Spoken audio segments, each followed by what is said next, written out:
الشيطان الرجيم بسم الله الرحمن الرحيم حاميم والكتاب المبين إنا أنزلناه في ليلة مباركة إنا كنا منذرين۔ یہ سورہ دخان شریف مکہ مکرمہ میں نازل ہوئی۔ یہ دخان دھوئیں کو کہتے ہیں۔ اس سورہ مبارکہ میں لفظ الدخان جو ہے وہ بیان ہوا، اس مناسبت سے اس سورہ شریف کا نام سورہ دخان ہے۔ کریم آقا صلی اللہ علیہ وسلم نے ارشاد فرمایا جو بندہ رات سونے سے پہلے یہ سورہ دخان شریف پڑھ لے تو صبح تک 70,000 فرشتے اس کی بخشش کے لیے دعا کرتے ہیں۔ یہ بالکل چھوٹی سی ہے، 2 صفحے اور کچھ سطریں بنتی ہیں اس کی۔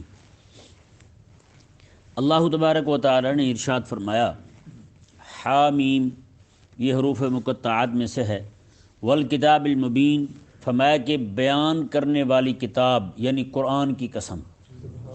بیان کرنے والی کتاب یعنی قرآن کریم جو ہے یہ جہاں حلال کے مسائل بیان کرتا ہے وہیں جو چیزیں حرام ہیں انہیں بھی بیان فرماتا ہے، جہاں توحید کو بیان فرماتا ہے وہاں شرک کو بھی بیان فرماتا ہے، جہاں پر قرآن کریم جو ہے نبوت اور ختم نبوت کے مسئلے کو بیان فرماتا ہے وہیں پر نبوت اور ختم نبوت کے دشمنوں کو بھی بیان فرماتا ہے، ان کے عقائد و نظریات کو بھی بیان فرماتا ہے، جہاں آخرت کے دن پر ایمان رکھنے والوں کی عظمت اور آخرت کے دن کے حوالے سے بیان فرماتا ہے وہیں پر آخرت کے دن کے جو منکرین ہیں ان کی سزا کو بھی بیان فرماتا ہے۔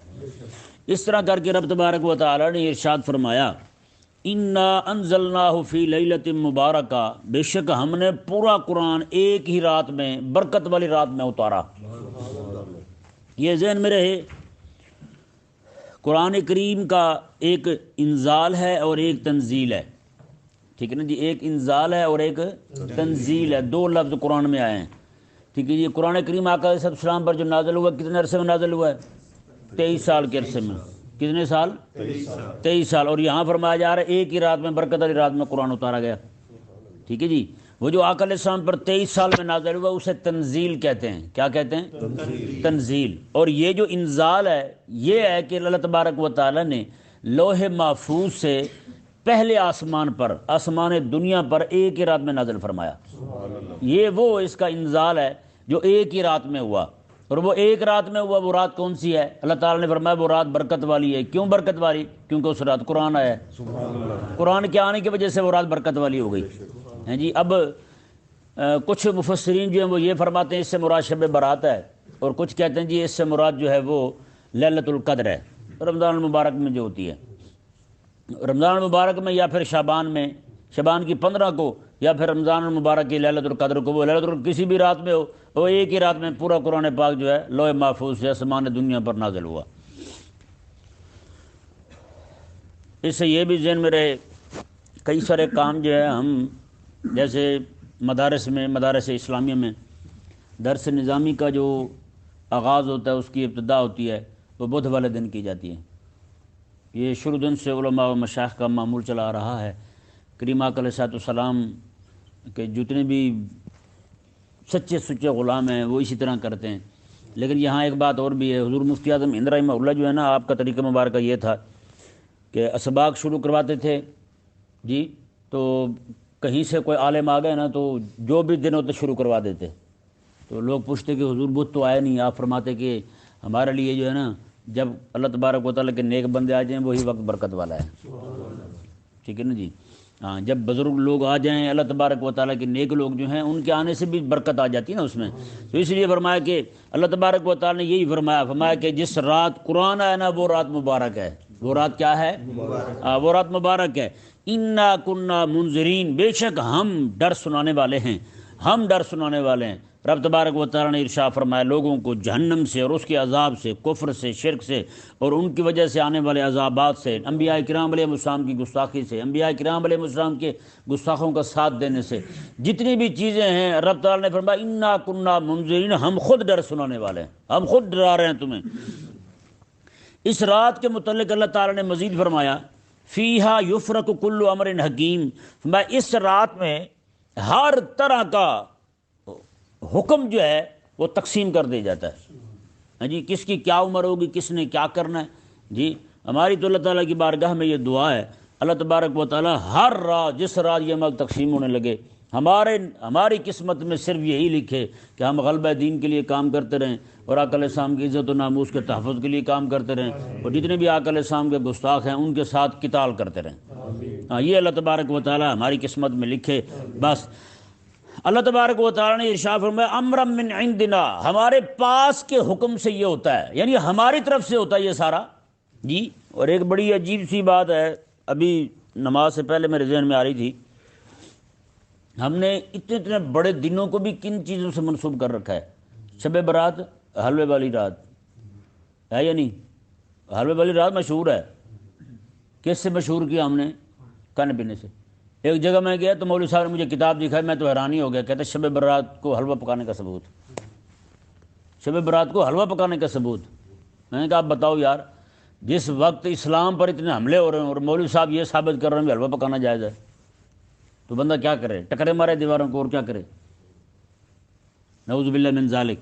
تو وہ جو عید شریف ہے ہماری رمضان المبارک والی، میٹھی عید مشہور ہے، سیویوں والی ہے، اس کے پیچھے کتنی بڑی قربانیاں ہیں یار. اور عید الاضحیٰ کو دیکھ لیں، بکرے والی عید، بھائی وہ عید ہی بکرے والی ہے، اور کسی کی مجھے بڑا گوشت بنا ہے اس لیے وہ عید ہی بکرے والی ہو گئی. بھائی خدا کے لیے پتہ ہے وہ قربانی والی عید جو ہے، قربانی والی عید، یہ لفظ کتنا زبردست ہے، قربانی والی عید ہے. اس دن اللہ تبارک و تعالیٰ کے حکم پر حضرت ابراہیم علیہ السلام نے اپنے شہزادے کو ذبح کرنے کے لیے تیار ہو گئے تھے. اس کے گلے پر چھری رکھ دی. رب تبارک و تعالیٰ کا بندہ فرما بردار اور مطیع ایسے بنتا ہے. ان چیزوں کے ساتھ ان کو منسلک کیا جائے، جو قربانیاں ان کے ساتھ انہیں منسوب کیا جائے. لیکن ہمارے چونکہ ذہنی تبدیل ہو گئے، ہمیں کوئی یاد دلانے والا ہی نہیں رہا. ہمیں جیسے ہجرت ہے، 10 محرم شریف آتا ہے نا، 1 محرم شریف، ہمارا سال وہاں سے شروع ہوتا ہے 1 محرم سے. اور ہمارا سال کون سا ہے؟ ہجری. کون سا ہے؟ ہجرت سے شروع کیا ہے. کیوں شروع کیا ہے؟ یہ کبھی آپ غور کریں اس بات پر، ہجرت سے شروع کیوں کیا؟ آقا علیہ السلام کے غلاموں نے، حضرت عمر رضی اللہ تعالیٰ عنہ نے، یہ دوسرے صحابہ کرام علیہ رضوان جو ان کے ساتھ تھے. اس کی وجہ یہ ہے کہ اس کے پیچھے بہت بڑی قربانی ہے کہ جب تمہارے دین پر مسئلہ آ جائے، تمہارے دین پر حرف آنے لگے، جب تمہیں لگے کہ تمہارے دین کے دشمن، ایمان کے دشمن، اسلام کے دشمن، قرآن کے دشمن، تمہارے خدا کے دشمن جو ہیں وہ تمہیں گھیرے میں لے رہے ہیں، تو اس وقت تم ہجرت کر جاؤ. ہماری تاریخ جو ہے نا، ایک ایک دن ہمیں یاد کرواتا ہے. یہ آج کیا ہجری کی تاریخ ہے جی؟ فلانی تاریخ ہے یار ہجری. اچھا اللہ اکبر، یہ تو بہت بڑا کام ہوتا ہے، ہر وقت یاد رہے. لیکن ہوا کیا؟ ہمیں اس سوچ سے ہٹا دیا گیا، اس فکر سے ہٹا دیا گیا اور کہیں دور جا گرایا ہمیں. آج ہمارے لڑکوں کو پوچھ لیں آپ، نہیں پتا ہوتا انہیں، چاند کی تاریخ کا پتہ نہیں ہوتا. انگریزی فر بتائیں گے لڑکے، اسکول کے لڑکے، فلانی جنوری جی، فلانا کبوتر جی.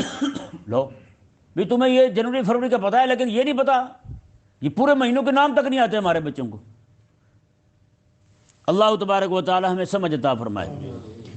رب تبارک و تعالی نے ارشاد فرمایا، جی دیکھیں، انا کننا مرسلین، بے شک ہم ہی رسولوں کو بھیجنے والے ہیں. فرمایا کہ حضرت آدم علیہ السلام سے لے کر امام الانبیاء علیہ السلام تک سارے انبیاء کرام علیہ السلام اور 313 رسول اعظام کو ہم نے ہی بھیجا ہے. رب تعالی نے فرمایا کہ ان کا آنا جو ہے نا، رحمتم من رب کا، حبیب تیرے رب کی رحمت ہے. انبیاء کا آنا رحمت، ان کی شریعت رحمت، ان کا دین رحمت، ان کی طرف سے لائے جانے والے پیغامات رحمت ہیں. اور امام الانبیاء علیہ السلام جو ساتھ قرآن لے کر آئے، حضور جو شریعت لے کر آئے، یہ رحمت ہے. حضور کا جہاد رحمت ہے. آقا علیہ السلام کی تلوار رحمت ہے، کیونکہ رب کے حکم سے حضور نے تلوار اٹھائی ہے. رب کے ہی حکم سے آقا علیہ السلام احد گئے ہیں، بدر گئے ہیں، حنین گئے ہیں، جتنے بھی مقامات پر حضور گئے ہیں. آقا علیہ السلام کا جہاد کے لیے جانا ہی رحمت ہے. آقا علیہ السلام کا کافروں کو قتل کرنا رحمت ہے. اور آقا علیہ السلام کے صحابہ کرام علیہ رضوان کا شہید ہونا بھی عند اللہ رحمت ہے. سمجھایا نا مسئلہ؟ رب تبارک و تعالی نے ارشاد فرمایا، انہ هو السمیع العلیم، بے شک وہ سننے والا، جاننے والا ہے. رب السماوات والارض وما بینہما، میں وہ آسمانوں کا اور زمینوں کا اور جو کچھ ان دونوں کے درمیان ہے سب کا رب وہی ہے. ان کنتم موقنین، اگر تم یقین رکھو تو. اگر تمہیں یقین ہو تو، لا الہ الا هو یحیی و یمیت، میں اللہ کے علاوہ کوئی الہ نہیں، وہی زندہ کرنے والا، وہی موت دینے والا ہے۔ ربکم و رب آبائکم الاولین، تمہارا رب اور تمہارے پہلے آباء و اجداد کا رب وہی ہے۔ بل ہم فی شک یلعبون، بلکہ یہ شک میں پڑے کھیل رہے ہیں، شک میں پڑے کھیل رہے ہیں۔ اس آیت مبارکہ سے ضمناً یہ مسئلہ ثابت ہوتا ہے، جنہیں آخرت پر پکا یقین ہوتا ہے نا، وہ کھیل میں مصروف نہیں ہوتے، جنہیں بے فکر ہوں وہی کھیلتے ہیں، ہے یا نہیں؟ پوری پوری ٹیمیں زندگی صرف کر دی انہوں نے کرکٹ کھیلنے میں، بتائیں کیا کمایا انہوں نے یار؟ اس لیے آئے تھے تم دنیا میں، ہیں؟ نعوذ باللہ من ذالک۔ رب تبارک و تعالی نے ارشاد فرمایا، جی دیکھیں اگلی آیت مبارکہ جو ہے، مکے کے کافروں کے خلاف حضور نے دعا کی، یا اللہ ان پر 7 سال پورے قحط نازل فرما، اور ایسا قحط جو حضرت یوسف علیہ السلام کی قوم پر آیا تھا، وہ والا قحط آئے۔ اب ہوا کیا، آقا علیہ السلام کی دعا رب تعالیٰ نے قبول فرمائی، 7 سال پورے مکے کے کافر ذلیل ہو گئے، اتنے ذلیل ہوئے کہ حرام تک کھانے لگے، مردہ جانور کھانے لگے، کتے تک بھون کے کھا گئے۔ ہاں جی، یہ رسول اللہ علیہ السلام کی دعا ہے۔ اب کوئی بندہ ساتھ یہ بھی پڑھے، وما ارسلناک الا رحمۃ للعالمین پڑھ کے دکھایا میں، یہ ذہن میں رہے یہ بھی حضور کی رحمت ہے۔ ہیں جی، مکے کے کافروں نے حضور کے صحابہ پر کتنا ظلم کیا ہے، تو یہ سب سے پہلی بات یہی ذہن میں رہنی چاہیے، یار ظالم کے ساتھ شفقت کا مظاہرہ کرنا جو ہے نا، یہ مظلوم کے ساتھ ظلم ہے، یہ مظلوم پر مزید ظلم ہے، کہ ظالم کے ساتھ آپ جفر ڈال لیں، اسے سینے کے ساتھ لگا لیں، تو یہ ظاہری بات ہے مظلوم پر کیا گزرے گی۔ تو کریم آقا صلی اللہ علیہ وسلم نے جو دعا کی ان کے خلاف، اور ایسی رب تبارک و تعالی نے ان پر سخت قحط نازل فرمایا کہ وہ جناب ذلیل ہو گئے۔ پھر کیا ہوا جی، حضرت ابو سفیان جو ابھی تک اسلام نہیں لائے تھے، آقا علیہ السلام کی بارگاہ میں حاضر ہوئے، آ کر کہنے لگے جی دعا کر دیں اللہ تعالیٰ یہ دور کر دے ہم سے قحط، تو ہم کلمہ پڑھ کے مسلمان بن جائیں گے۔ ہیں جی، رب تبارک و تعالیٰ نے ارشاد فرما دیا پہلے ہی، فرمایا کہ یہ کہہ تو رہے ہیں لیکن انہوں نے ایمان نہیں لانا۔ یہ ان کی اکثریت کی طرف اشارہ تھا، یہ نہیں کہ حضرت ابو سفیان تو بعد میں مسلمان ہو گئے، ان کی گھر والی جو ہے وہ بھی مسلمان ہو گئی، تو یہ ان کی اکثریت کی طرف اشارہ تھا، میں یہ ایمان نہیں لائیں گے۔ رب تبارک و تعالیٰ نے ارشاد فرمایا، جی دیکھیں، فارتقب یوم تأتی السماء بدخان مبین، میں حبیب آپ انتظار کریں اس دن کا جس دن آسمان روشن دھواں لائے گا، واضح دھواں لائے گا آسمان، یہ ذہن میں رہے۔ قیامت کے قریب جو ہے یہ آسمان کی طرف سے دھواں اٹھے گا، ایک تو ان پر دھواں ہے نا، زمین پر قحط آ گیا، پانی تھا نہیں، بالکل قطرہ پانی کا نہیں تھا، زمین سے گھٹا گرد و غبار اڑ اڑ کے وہ اس نے آسمان کو گدلا کر دیا، فضا ساری گدلی ہو گئی، تو اس وجہ سے انہیں دھواں ہی نظر آتا تھا۔ ایک تو یہ ہے، دوسرا یہ کہ بندے کو بھوک چڑھی ہو نا، دماغ اس کو اپنی جگہ نہ ہو تو اسے بھی دھندلا دھندلا نظر آتا ہے یا نہیں؟ تو ایسا حال ان کے ساتھ بھی ہوا، لیکن یہاں جو بیان کیا جا رہا ہے یہ وہ عذاب ہے، یہ وہ دھواں ہے جو قیامت کے قریب آئے گا، اور 40 دن تک دھواں رہے گا، وہ 40 دن تک دھواں رہے گا، پاس پڑی شاید نظر نہیں آئے گی، بندے کو اپنے ہاتھ کی انگلیاں نظر نہیں آئیں گی، اس قدر شدید دھواں ہوگا۔ جی رب تبارک و تعالی نے ارشاد فرمایا، یغشی الناس، جو لوگوں کو ڈھانپ لے گا، ھذا عذاب علیم، پھر کہا جائے گا یہ ہے دردناک عذاب۔ ہاں، اس کی تفصیل بہت لمبی چوڑی ہے۔ رب تبارک و تعالی نے فرمایا اس وقت کھڑے ہو کر کہیں گے، ربنا اکشف عنا العذاب انا مومنون، اے ہمارے رب یہ عذاب ہم سے دور کر دے، ہم بھی مان لانے کو تیار ہیں۔ یہی بات مکے کے لوگوں نے کی تھی، اور یہی بات قیامت والے دن لوگ کریں گے۔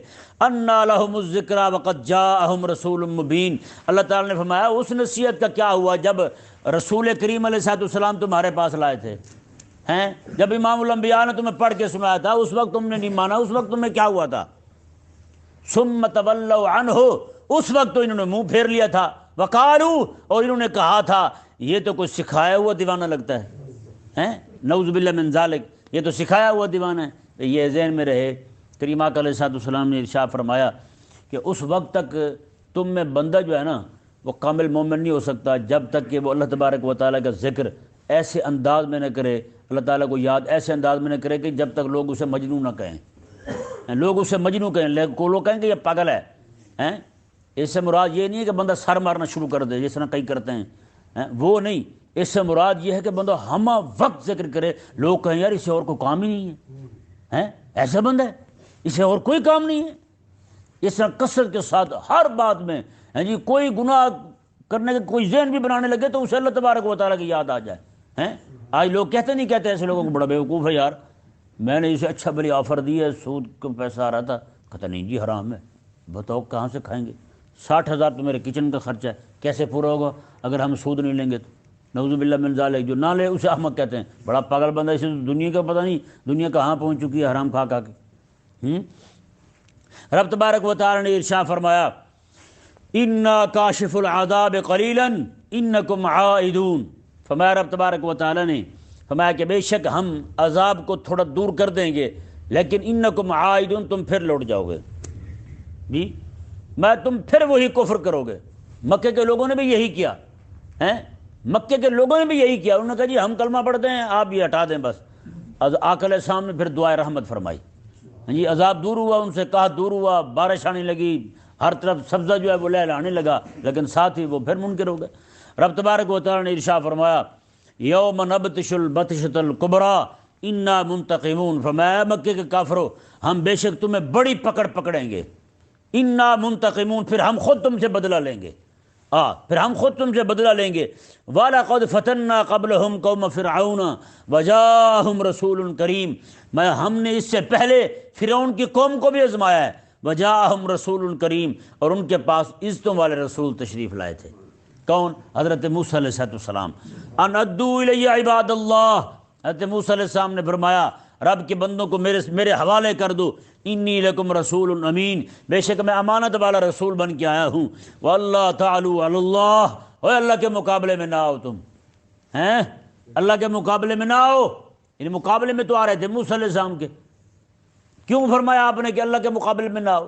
وجہ اس کی یہی تھی آپ رب کے احکامات لے کر آئے تھے، وہ رب کے احکامات کے مقابلے میں آ رہے تھے، اس لیے حضرت موسیٰ علیہ السلام نے فرمایا واللہ تعالوا علی اللہ، اور رب کے سامنے نہ کھڑو تم، انی آتیکم بسلطان مبین، بے شک میں تمہارے پاس روشن دلیل لے کر آیا ہوں، روشن سند لے کر آیا ہوں، وانی عذت بربی وربکم ان ترجمون۔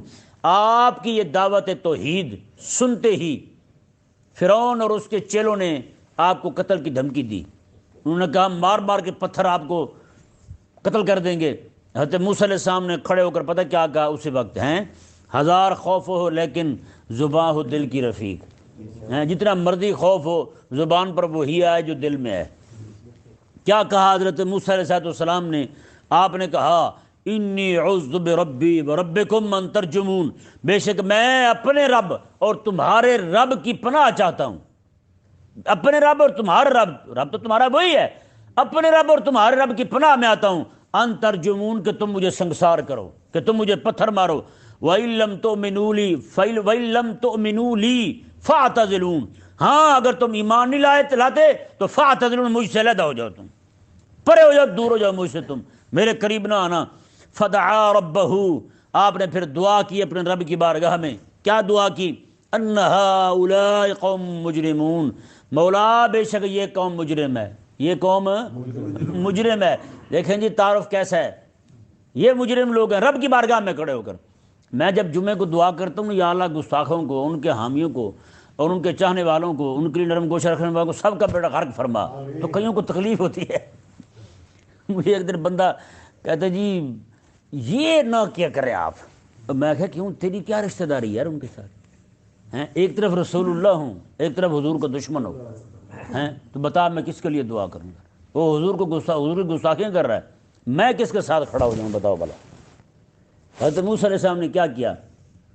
صحیح بات ہے، ایک بندہ میں مجھے کہنے لگا جی آپ جب یہ کہتے ہیں نا ان کا بیڑا غرق فرما، کہتا جی کہ بندہ میرے ساتھ بیٹھا ہوتا ایک طرف اس طرح ہوا، اس نے کہا یہ کیا ہو گیا بھائی؟ میں کہ بتاؤ یار ہے کوئی حال ان کا، ہیں بس وہی تکلیف ہوتی ہے۔ اچھا پتہ انہیں بھی ہے بات ہمارے وڈیروں کی ہو رہی ہے، یقین ہوتا ہے انہیں کہ بات ہماری ہو رہی ہے، تو اس لیے انہیں تکلیف ہوتی ہے۔ بعد میں پھر حوالے دیتے ہیں جی حضور تو رحمۃ اللہ عالمین تھے، میں کہ اے حضور رحمۃ اللہ عالمین تھے یہ تو بتائے گا مجھے، بتاؤ یار، اللہ تبارک و تعالی ہدایت دے انہیں۔ حضرت موسیٰ علیہ السلام نے فدعا ربہ، آپ نے دعا کی رب کی بارگاہ میں، اور کہا کیا؟ ان ہؤلاء قوم مجرمون، مولا یہ مجرم ہیں سارے، یہ ذلیل ہیں۔ رب تبارک و تعالی نے کیا فرمایا جی دیکھیں، آپ کی دعا کو مالک نے قبول فرمایا، ساتھ ہی فرمایا فَأَسْرِ بِعِبَادِي لَيْلًا إِنَّكُمْ مُتَّبَعُونَ، میں پھر موسیٰ میرے بندوں کو رات کو لے جاؤ نا تم، لیکن ساتھ یہ بھی فرما دیا إِنَّكُمْ مُتَّبَعُونَ، تمہارا پیچھا بھی کریں گے، پیچھے چڑھ جائیں گے تمہارے۔ حضرت موسیٰ علیہ السلام رب کے بندوں کو لے کر روانہ ہوئے، وَاتْرُكِ الْبَحْرَ رَهْوًا، اور رب تبارک و تعالیٰ نے فرمایا جی دیکھیں حضرت موسیٰ علیہ السلام نے عصا مارا نا سمندر میں تو دریا میں 12 رستے بن گئے، آپ کی ساری قوم اس طرح گزرنے لگی تو پانی کی دیواریں کھڑی ہو گئی اس طرح کر کے، ہاں جی، ایک قبیلہ دوسرے قبیلے کو اندر سے دیکھتا جا رہا تھا، ادھر والوں کو بھی اور ادھر والوں کو بھی۔ جب ساری قوم باہر نکل گئی پیچھے سے فرعون بھی چڑھایا، حضرت موسیٰ علیہ السلام نے چاہا کہ عصا مار کے راستے کھول دیے جائیں، رب تبارک و تعالیٰ نے فرمایا وَاتْرُكِ الْبَحْرَ رَهْوًا، فرمایا کہ موسیٰ راستوں کو ایسے رہنے دو، ان کو ذرا آنے دو۔ ہاں، موسیٰ علیہ السلام کے دل میں یہ آیا کہیں یہ نہ ہو کہ یہ راستے استعمال کریں ہمارے والے اور ہم تک پہنچ جائیں، رب نے فرمایا تیرے راستے ہی تو انہیں ڈبوئیں گے۔ ہیں، اس سے ثابت کیا ہوتا ہے؟ فرمایا کہ دیکھیں بات راستوں کی نہیں ہوتی، بات جو ہے نا وہ امیر کی ہوتی ہے۔ موسیٰ علیہ السلام کے پیچھے چلنے والے سارے نکل گئے، فرعون کے پیچھے جانے والے سارے ڈوب گئے۔ اس سے ثابت کیا ہوتا ہے کہ بندہ اپنا لیڈر رہنما چنے تو دیکھ کے چنے، ہیں، اور رہنما جو ہے نا اس وقت تک کوئی بھی بندہ اپنی قوم کو رعایا کو کامیاب نہیں کروا سکتا جب تک رب کی وحی کتابیں نہ ہو، یہ پکی بات ہے۔ رب تبارک و تعالیٰ نے ارشاد فرمایا وَاتْرُكِ الْبَحْرَ رَهْوًا، میں کہ ان راستوں کو یوں ہی کھلا رہنے دو، إِنَّهُمْ جُنْدٌ مُغْرَقُونَ، یہ سارے لشکر فرعون کے سپاہی پولیس ساری اس کی سارے فوجی غرق ہونے والے ہیں، ہیں جی، ساری اس کی افواج بری باری جو بھی تھی ان کی ساری کی ساری غرق ہو گئی، سارے ڈوب گئے وہاں۔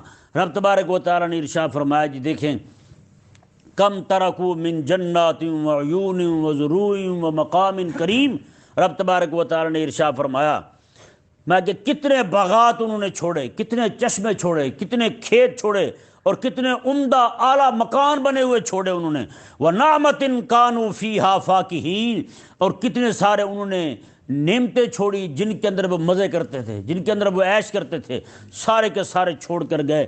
رب تعالیٰ نے فرمایا کذالک، ایسا ہی ہوا ہے، ایسا ہی ہوا ہے، وَأَوْرَثْنَاهَا قَوْمًا آخَرِينَ، ہم نے ان کی ساری مال جداد پورے مصر کا مالک بنا دیا موسیٰ علیہ السلام کی قوم کو، وارث بنا دیا ہم نے انہیں۔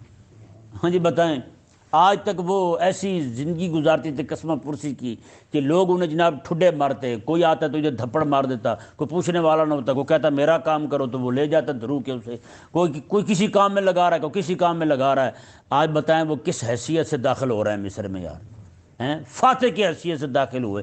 تو اس لیے آئے تھے تو اکیلے موسیٰ علیہ السلام تھے، آج فتح پا کر پوری قوم فرعون کی غرق ہو گئی یار، ان کے بچے اور عورتیں بچے ہیں وہ آئے، اب پھر وہ غلام بن گئے ان کے، ہیں، جو کل تک وہ خدمت لیتے تھے آج وہی خادم بنے ہوئے ہیں۔ موسیٰ علیہ السلام کی قوم جو خادم تھی آج مخدوم بنی ہوئی، کیسی بات ہے؟ اسے کہتے ہیں ہر کے خدمت کر دو مخدوم شد، جو بندہ اسلام کی خدمت کرتا ہے نا وہی مخدوم بنتا ہے، چاہے نام جتنا مرضی مخدوم کیوں نہ ہو، مخدوم شاہ نمرود قریشی وہ بھی مخدوم ہے کہ نہیں؟ نعوذ باللہ من ذالک۔ رب تبارک و تعالیٰ نے ارشاد فرمایا جی دیکھیں اچھا اتنے لوگوں کا بیڑا غرق ہوا، سارے ڈوب گئے، رب تعالیٰ نے فرمایا فما بکت علیہم السماء والارض، میں ان پر نہ تو آسمان نے آنسو بہائے ہیں نہ زمین نے آنسو بہائے ہیں، نہ زمین روئی ان پر نہ آسمان رویا، ایک بھی نہیں رویا ان میں۔ بتائیں بھائی اس سے ثابت کیا ہوتا ہے؟ کافروں کے مرنے کا کوئی دکھ نہیں ہے، کافروں کے مرنے کا کوئی دکھ نہیں۔ حضور ارشاد فرماتے ہیں جب کوئی بندہ مومن دنیا سے رخصت ہوتا ہے نا، فوت ہوتا ہے، تو جہاں وہ نماز پڑھتا تھا وہ جگہ بھی روتی ہے، جہاں سے اس کی دعا آسمان میں جاتی تھی وہ آسمان بھی روتا ہے۔ زمین کہتی ہے مولا یہ بندہ چلا گیا تھا مومن، مجھے سجدوں سے آباد کرتا تھا، ہیں، اور آسمان روتا ہے مولا اس کی دعائیں مجھ سے گزر کے جاتی تھیں، اس کی ٹھنڈک مجھے محسوس ہوتی تھی، اب یہ دعا نہیں کرے گا، اس کی دعا نہیں جائے گی تو میرے اوپر کیا گزرے گی، ہیں، اس لیے زمین بھی رو پڑتی ہے، آسمان بھی رو پڑتا ہے۔ اور ایک معنی یہ بھی بیان کیا علماء نے، زمین کے رونے سے مراد جو ہے وہ زمین والے اہل اللہ ہیں، نیک لوگ رو پڑتے ہیں، اور آسمان کے رونے سے مراد یہ رب کے فرشتے رو پڑتے ہیں۔ بتائیں تو اس سے یہ فما بکت علیہم السماء والارض، جن لوگوں کو سلمان تسیر کے مرنے کا غم تھا، ہیں، وہ تو رب کے قرآن کے خلاف جا رہے ہیں۔ رب فرماتا ہے میرے نبی موسیٰ کے گستاخ جو ہیں وہ مر گئے، نہ زمین رویا نہ زمین روئی نہ آسمان رویا۔ تو جن کو سلمان تاثیر کے مرنے کا غم ہے وہ ان کا کیا حال ہوگا یار؟ زمین آسمان اتنے دانا ہیں کہ انہیں گستاخوں کے ساتھ ویر ہے۔ زمین آسمان اتنے دانا ہیں کہ وہ نبی کے گستاخوں کو جانتے ہیں، وہ موسیٰ علیہ السلام کے گستاخوں کو جانتے ہیں۔ 100 لاکھوں لاکھ لوگ ایک ہی بار میں یک بار غرق ہو گئے، ایک ہی بار غرق ہو گئے، ڈوب گئے، سارے مر گئے، تباہ و برباد ہو گئے، لیکن نہ زمین رویا نہ آسمان رویا۔ تو آج جسے غم ہو گستاخوں کا اور ان کے مرنے کا ہیں، یہاں پہ ممتاز قادری کو پھانسی ہوئی، ہمارا کوئی بھی بندہ نہیں گیا، بلکہ مارنے والے خود تھے۔ وہ فرانس میں جناب کسی نے حملہ کیا تھا ان کے گستاخوں پر، یہاں سے بڑے بڑے آپ کے وہ لوگ جو ہے نا وہاں فاتح پڑھنے چلے گئے تھے، ان کے وہاں چلے گئے تھے، ہم جی آپ کے دکھ میں شریک ہیں برابر کے۔ بتاؤ یار تم کس کے ساتھ کھڑے ہو ہیں؟ تم نے تو پھر کلمہ رسول اللہ کرنا نہ پڑھا۔ یہ سارا کوئی یہی تھوڑا ہے، یہ 4 دن کی بات ہے، ختم ہو جانا سارا۔ یہ نہ کرسی رہے گی نہ اس کے پاوے رہیں گے، کچھ بھی نہیں رہے گا۔ رب تبارک و تعالی نے ارشاد فرمایا ان پر نہ آسمان رویا نہ زمین روئی، وما کانوا منظرین، فرمایا رب تبارک و تعالی نے اور نہ ہی انہیں مہلت دی گئی۔ اور ڈوبنے لگے نا، حضرت جبریل امین علیہ السلام نے حضور کی بارگاہ میں عرض کی، حضور آپ اس وقت دیکھتے تو آپ کو بڑا مزہ آنا تھا۔ جب فرعون جو ہے نا کلمہ پڑھنے لگا تو میں نے سمندر کے نیچے سے مٹی اٹھا کے اس کے منہ میں ٹھونس دی، میں نے کہا ذلیلہ ہن کلمہ نہ پڑھی، نبی کا دشمن ہے تم ہیں، بتائیں۔ میں نے کہا تو نبی کا دشمن ہے، اب کلمہ نہ پڑھنا تم ہیں۔ جبریل امین علیہ السلام نے خود عرض کی حضور کی بارگاہ میں، یا رسول اللہ میں نے مٹی ٹھونسی تھی اس کے منہ میں۔ اس سے ثابت کیا ہوتا ہے؟ اور رب کے فرشتے بھی یہ چاہتے ہیں کہ نبی کا گستاخ اور بے ادب جو ہے نا یہ کبھی جنت نہ جائے، ان کا ٹھکانہ جہنم ہے۔ اللہ تبارک و تعالی ہمیں سمجھنے کی توفیق عطا فرمائے۔